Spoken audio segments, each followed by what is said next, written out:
All right, welcome back to Nurse Franny. This is chapter 20. We're going to go over something that seems long, but the more you read it, the more you realize that we didn't really go over too much today. So, we're going to go over the chapter referring to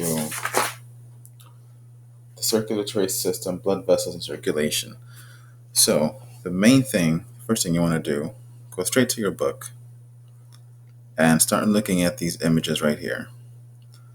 So, this image right here is crucial for you to understanding the actual, you know,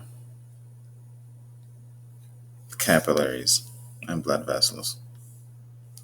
So on your left, you're going to see your vein. On your right, you're going to see your artery. You're going to notice that at like every single section, they all share the same endothelium. So it doesn't matter if you're talking about your large vein, your medium vein, your venule, or your capillary, or your arterial, your distributing medium artery, or your conducting large artery. They all have endothelium. They all have a basement membrane. But then that endothelium and that basement membrane is the only thing that composes a capillary. So the capillary is the smallest, but the only thing that changes really is just the only thing that changes would be that from a large vein to a medium vein, your tunica externa is smaller, right? Tunica externa and the tunica media is also smaller on the venule, on the left-hand side right here. That's also smaller. But then when you get down here to the capillary, you don't have a tunica externa or tunica media. So all you have is just the endothelium and the basement membrane.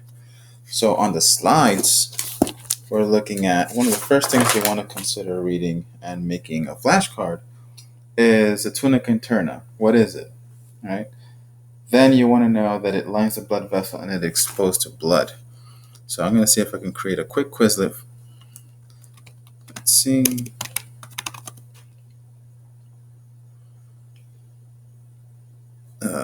Okay.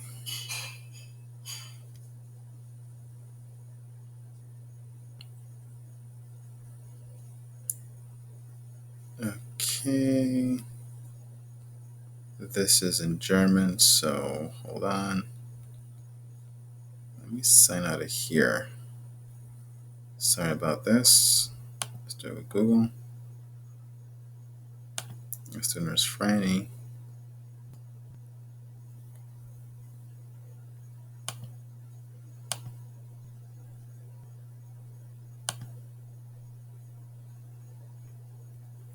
Alright, so the first thing we need, give me 1 second, it has to be in English. Tunica media. Well, let's start from the beginning. Tunica externa. The tunica externa, and I'm just going to start from the outside in. I'm just going to put here outermost layer. Okay. Then we have tunica media. We're going to say that it's the middle and thickest layer of tissue of the blood. Now, it's important to know that the tunica media also has smooth muscle. Okay. So I'm going to put here in parentheses has smooth muscle, because you actually don't want your definitions to be too in depth. So tunica interna, all right, it lines a blood vessel and it is exposed to blood. So lines blood vessel and is exposed to blood. Now those are the three layers. We're gonna go to what arteries are. Oh, remember that your arteries, also called, they go out, so efferent vessels. Okay, and your veins, also called afferent vessels, and that's because of the actual direction. Okay, direction of the blood flow. So we want to look at, give me 1 second. Oh, so here's a big fact. So conducting arteries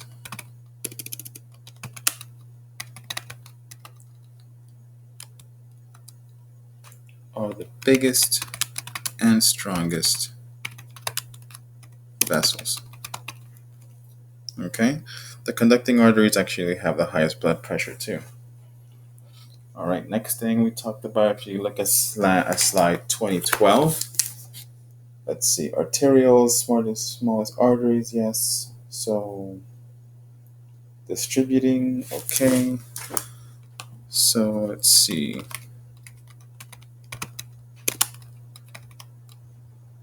Distributing arteries. Those are actually the muscular, right? Muscular. And they distribute, let me not put muscular here. Let me show you that they distribute blood to specific organs. Okay, that's pretty good. You should know a fun fact of arterioles. Arterioles are the smallest arteries.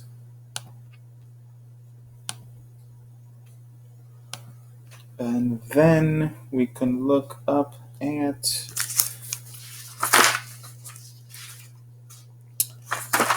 because we didn't talk about veins right away, but I think that we should talk about venules right now. Venules are the smallest veins, and then your veins, okay, we know what a vein is. They carry blood to the heart. We should know immediately what a capillary bed is. Capillary bed, network of capillaries, that's really good. Organ. This is a good one. Site of chemical exchange between blood and interstitial fluid. That's actually a really good definition right there. So let's talk about aneurysm. An aneurysm is a ballooning of a weakened portion of an arterial wall. Yes. It is also a localized weak spot or balloon-like enlargement of the wall. Yes. An excessive localized enlargement of an artery caused by weakening. Yes, it's actually a really good one. So an excessive localized enlargement of an artery caused by a weakening of the artery wall. That's really good. Now it's artery wall, not vein wall, because the arteries are the ones that have the highest blood pressure. So that's what you have to keep in mind. All right.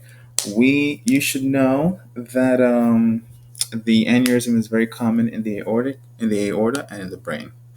So I'm going to put right here, common in aorta and brain. Circle of Willis, circle of arteries at the base of the brain that supply blood to the brain. Very nice. You should know that. We should also know what a carotid sinus is. So now we're looking at arterial sense organs. So carotid sinus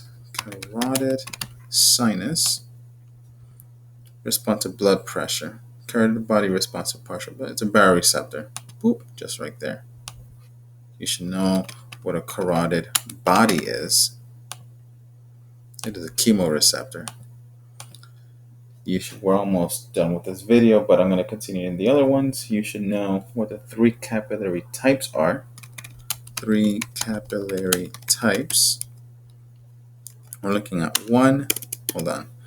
continuous. Yeah, so number 1, you're looking at continuous capillaries. Number 2, we're looking at fenestrated capillaries. And number 3, we're looking at sinusoids, or discontinuous capillaries. That's really good right there.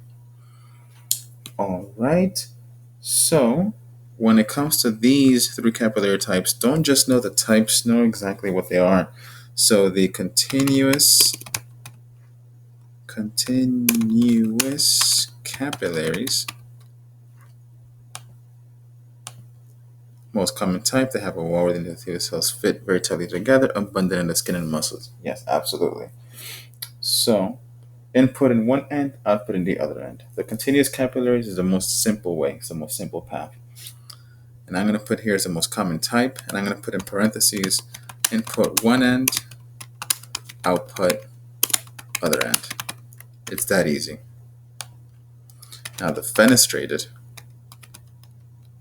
and I'm going to end the video with sinusoids, but the fenestrated, they have pores and vessels, walls found in kidneys. This is a really good one.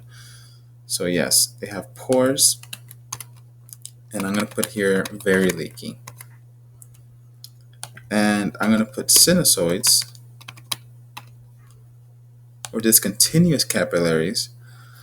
You are looking at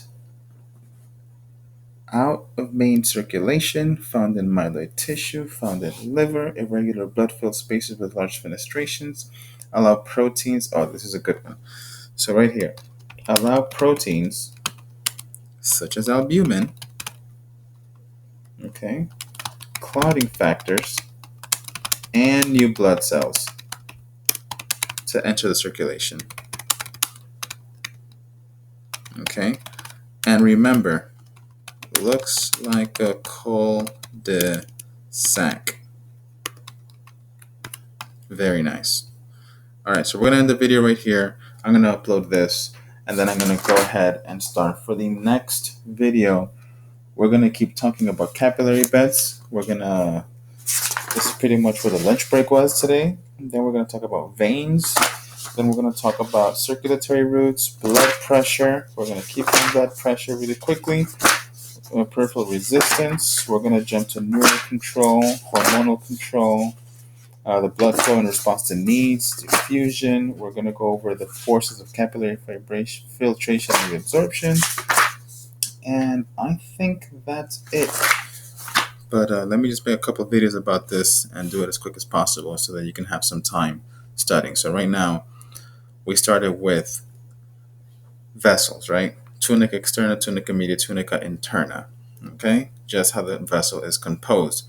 We looked at the actual, hold on a second. We look at the actual book, okay? And we saw this drawing. We understand this drawing as page 1. But you know the page. Just go to the page that you have to go to and make sure that, hold on. Anyway, end of video. The next one's going to have the second half or maybe the second third of what we need to know, okay? Thank you very much for your patience. Sorry for this technical inconvenience. There you go, right here. See you for the next one.